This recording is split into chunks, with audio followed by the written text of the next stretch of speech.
You found it. Your home for the best content on your favorite team, the Fighting Tigers of LSU. Do us a favor. Subscribe to the channel. Leave your comments below. And be sure to smash that like button.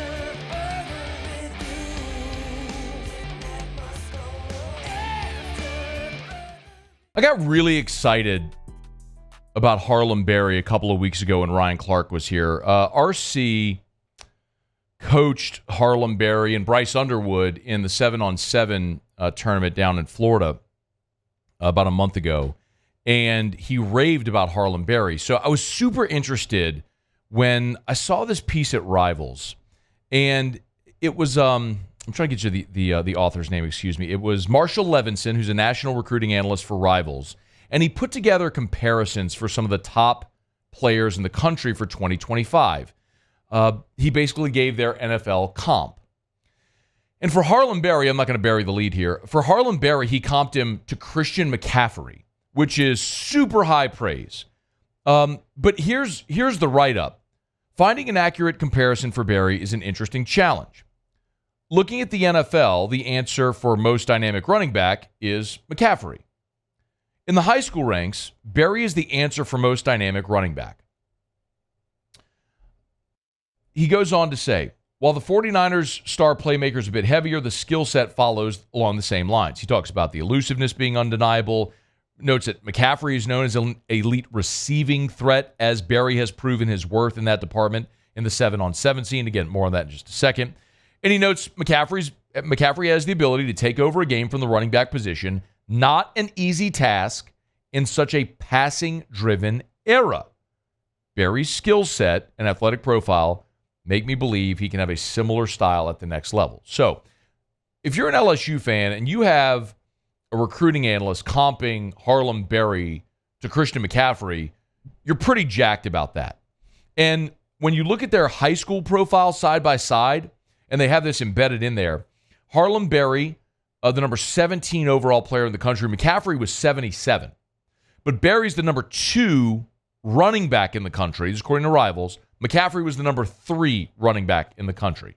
And their rating is similar. Now, Berry's a 5-star, McCaffrey's a 4-star, but the rating of a 6.1 for Berry, a 5.9 for McCaffrey, so similar, very comparable there. But this was the thing that really stood out in my mind. When I started to think about back to McCaffrey, Christian McCaffrey's college career at Stanford. And many of you, I'm assuming, are old enough to remember McCaffrey in college a decade ago, and you remember his career. The thing about McCaffrey that made him so dynamic in college was that he wasn't just a great runner, but he was a great runner and a great pass catcher.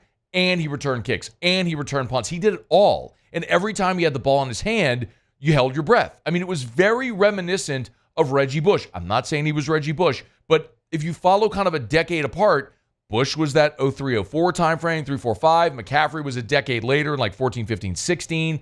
And maybe Harlem Berry could be the next in that mold. They don't come along very often. Like, it's fair to say there's about one of those a decade. And, you know, I went back and looked at McCaffrey. Like, as a freshman, he had 300 rush yards, 251 receiving yards. He returned 5 kicks and 9 punts. That 2015 season when he and Fournette were both sophomores in that year, ran for 2,019 yards as a sophomore. Ran for 2,000 yards. Had 645 receiving yards. Returned 37 kicks and 15 punts. And then a year later as a junior, his draft year, he only played in 11 games. Remember, he opted out of the bowl game, missed 1 game due to injury. But even still had 1,600 yards rushing in 11 games, had 300 yards receiving, returned 14 kicks, 10 punts. I mean, the question that people kept asking David Shaw, like, are you abusing this kid? Are you overworking him and overusing him, using him in all these phases? But he was so dynamic, you had to put him on the field.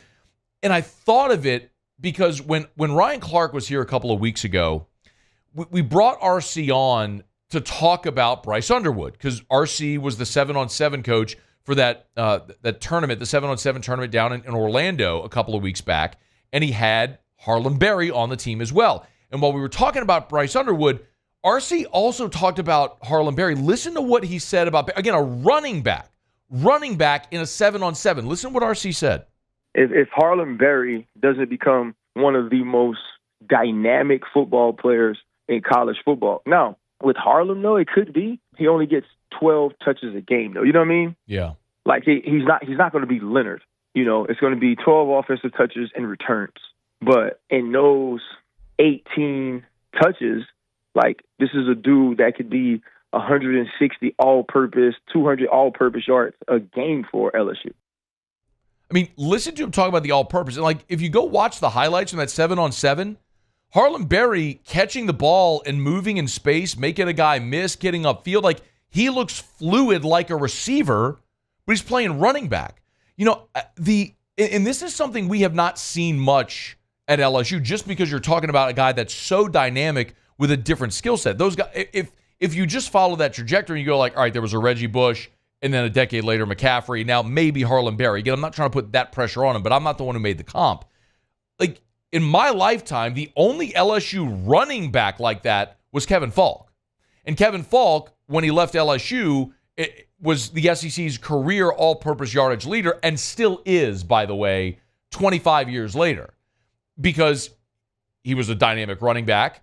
He also caught passes out of the backfield. As a freshman, caught 5, then 10, then 16, then 22 receptions in 1998. I'm not telling you those are receiver numbers, but for a running back, that's what made him so dynamic. Kevin Falk is in the New England Patriots Hall of Fame because over his career, he caught 431 passes. By the way, if you look at LSU history in the NFL, LSU players in the NFL, Kevin Falk has the 6th most receptions, not among running backs, among any LSU player. Think of all the amazing receivers that have come through this program and gone to the NFL. Kevin Falk has the 6th most NFL receptions from an LSU Tiger. He was that dude. And it might be that a quarter century later now, we're seeing another one of those in Harlem Berry. The one thing with Berry, when you look at the profile, is he's 6 foot 180. So McCaffrey coming out of high school was 6 foot 193.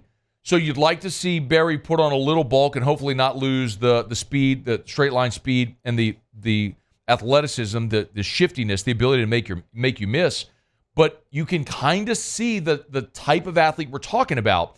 And it's just another reason to get even more excited about that 2025 class and what LSU is building.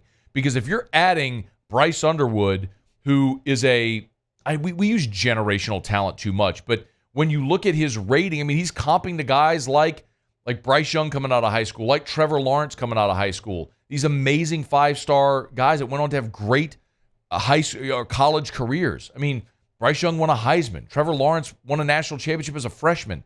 Like, that's the kind of skill you're getting at quarterback, and then you're adding a Harlem Berry there as well.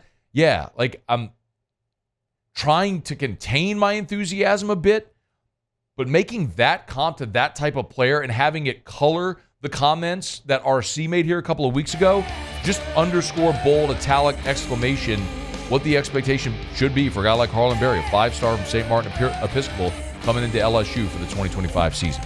Hey, thanks so much for watching. Please leave your comments. I love to interact, and be sure to hit the red subscribe button below.